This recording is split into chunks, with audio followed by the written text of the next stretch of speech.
ইন্নামা ইয়ামুরু মাসাজিদাল্লাহি মান আমানা বিল্লাহ। ওই মানুষগুলাই মসজিদকে আবাদ করে, ওই মানুষগুলাই মসজিদের পরিচর্যা করে যারা আল্লাহর প্রতি ঈমান এনেছে। মসজিদ তৈরির ইতিহাস অনেক বড়।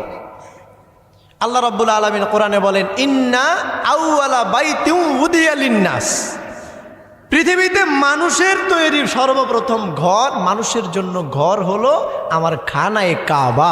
যেরকম সুবহানাল্লাহ। মানুষের জন্য সর্বপ্রথম বসবাসের ঘর খানায়ে কাবা। খানায়ে কাবাটা কোথায়? যেটাকে কোরআনুল কারীমের ভাষায় আল্লাহ বলেছেন বাক্কা, লাল্লাযী বিবাক্কাতা মুবারাকান ওয়া হুদাল লিল আলামিন। আমার ভাইরা, আল্লাহ রাব্বুল আলামিন বলেন যে মক্কা নগরে, এটার পূর্বের নাম ছিল বাক্কা, ওই জায়গায় যে একটি ঘর খানায়ে কাবা, হারামাইন ও শরীফাইন, এটা হলো পৃথিবীর প্রথম ঘর, প্রথম মসজিদ। এটা ইতিহাস অনেক বড়। এটা প্রথম নির্মাণ করেছিল আল্লাহর রহমতের নিষ্পাপ নূরের ফেরেশতারা। আল্লাহ সুবহানাহু ওয়া তাআলা, আমি সংক্ষেপে একটু বলে দিই, না বললেই বুঝবেন না। আল্লাহ সুবহানাহু ওয়া তাআলা বলেন যে ফেরেশতারা, আমি দুনিয়ায় সর্বপ্রথম জিন জাতি পাঠাইলাম। মানুষ আসার আগে জিন আসছে। ওরা আইসা এমন কাহিনী করছে, তুফান মারামারি, জলে স্থলে জঙ্গলে যত জায়গা আছে সব নষ্ট করে ফেলছে মারামারি করে। মানুষের চাইতে অনেক বেশি উল্টাপাল্টা করে ফেলছে। তারপরে আল্লাহ পাক ফেরেশতাদের পাঠায়া বলছেন, এদেরকে সব তারায়া বন জঙ্গলে দিয়া দে, আর পৃথিবীকে পরিষ্কার করে দে। আমি আরেকটা জাতি পাঠাবো, ওইটার নাম হলো মানুষ। আল্লাহু আকবার।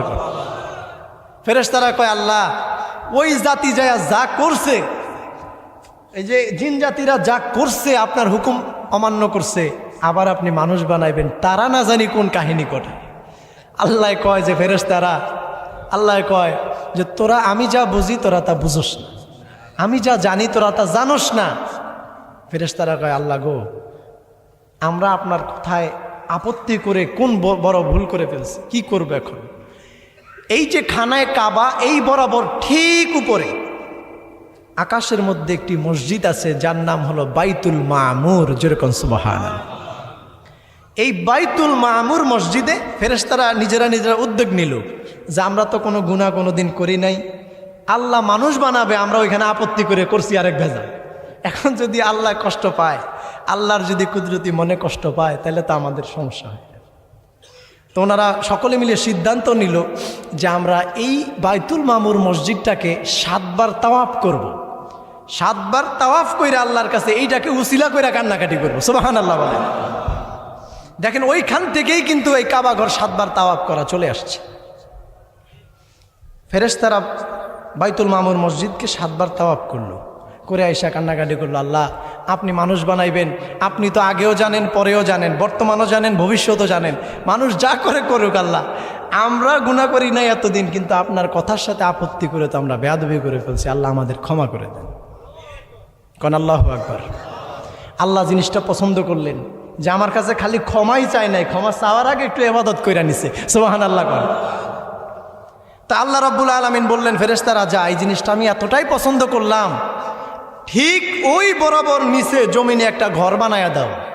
আমার যত পাপি তাপি বান্দা আছে, যে যত বড় গুনাহ করেই আসুক, কাবা শরীফে যায় যদি আল্লাহর জন্য নিঃস্বার্থভাবে পাগল বেশে, এই এহরামের কাপড় পরা মানেই হলো যে সে তার কাপড়ের কাপড় জড়ায় ফেলছে। দুনিয়ার কোনো মায়াতা নেই, দুনিয়ার কোনো রং তামাশা নাই। সে এখন আল্লাহর শারের ভিতরে, আল্লাহর নিদর্শনের ভিতরে চলে গেছে। 7টা তাওয়াফ করে যদি কোনো মানুষ আল্লাহর কাছে একটু কান্দাকাটি করে, আল্লাহ কয় তার জীবনের সব গুনাহ মাফ করে দিলাম। ওইখান থেকেই কিন্তু হজ এভাবে শুরু, এবং ওই জায়গায় ফেরেশতারা মসজিদ নির্মাণ করেছেন। তারপরে ধারাবাহিকভাবে হজরতে আদম ও সফিউল্লাহ, এরপরে অন্যান্য নবীরা, হজরতে ইব্রাহিম ও খলিলুল্লাহ, সর্বশেষ আল্লাহর হাবিব কাবা ঘরের সংস্কার করেছেন। যারা বলেন সুবহানাল্লাহ।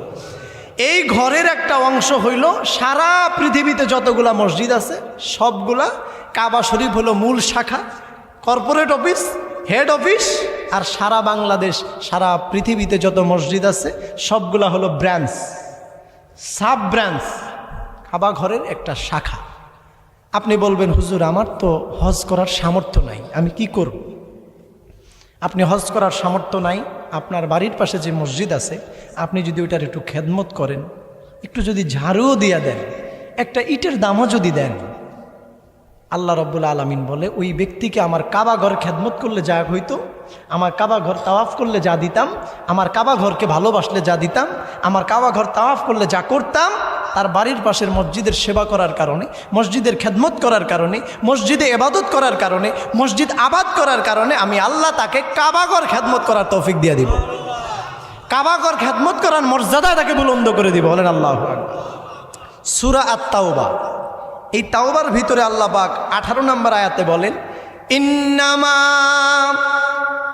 ইয়ামুরু মাসাজিদাল্লাহি মান আমানা বিল্লাহ। আল্লাহ বলেন পৃথিবীর মানুষ, ইন্নামা ইয়ামুরু মাসাজিদাল্লাহি মান আমানা বিল্লাহ ওয়াল ইয়াউমিল আখির। ওই মানুষগুলাই মসজিদকে ইবাদত করে, ওই মানুষগুলাই মসজিদকে আবাদ করে, ওই মানুষগুলাই মসজিদের পরিচর্যা করে যারা আল্লাহর প্রতি ঈমান এনেছে, যারা আখিরাতের প্রতি ঈমান এনেছে। ওয়া আকামাস সালাহ, তারাই নামাজ কায়েম করে, তারাই সালাত কায়েম করে। ওয়া আতাজ যাকাত, তারাই যাকাত দেয়। জোরে জোরে কোন সুবহানাল্লাহ। ওয়ালাম ইয়াখশা ইল্লাল্লাহ, এই মানুষগুলাই আল্লাহকে ভয় করে, এই মানুষগুলাই আল্লাহকে ভয় করে। আল্লাহ রাব্বুল আলামিন বলেন, ফাআসা উলাইকা আইয়াকুনু মিনাল মুহতাদিন, তবে আশা করা যায় ওরাই হেদায়েতের মধ্যে আছে। আপনি আপনার কাবা ঘর, খানায় কাবা আপনি পরিষ্কার করার মতো সুযোগ আপনার নাই। আপনি বাংলাদেশে খানায় কাবা কত দূর, আপনার হয়তো সামর্থ্য নাই। আমার মতো গরিব মানুষ, আপনি হজে যাইতে পারেন নাই, উমরায় যাইতে পারেন নাই, আপনি আল্লাহর ঘরটা দেখতে পারেন নাই, যেখানে 1 রাকাত নামাজ পড়লে 1 লক্ষ রাকাতের সওয়াব হয়, আপনি এটা পাইলেন না। আল্লাহর হাবিবের রওজা মোবারক জিয়ারত করতে পারলেন না, আপনার মনে দুঃখ নাই? আছে কি না? যারা আশেক তারাই শুধু এইটা যে হয় নাই, এই না পাওয়ার বেদনাটা তারাই বুঝতে পারে।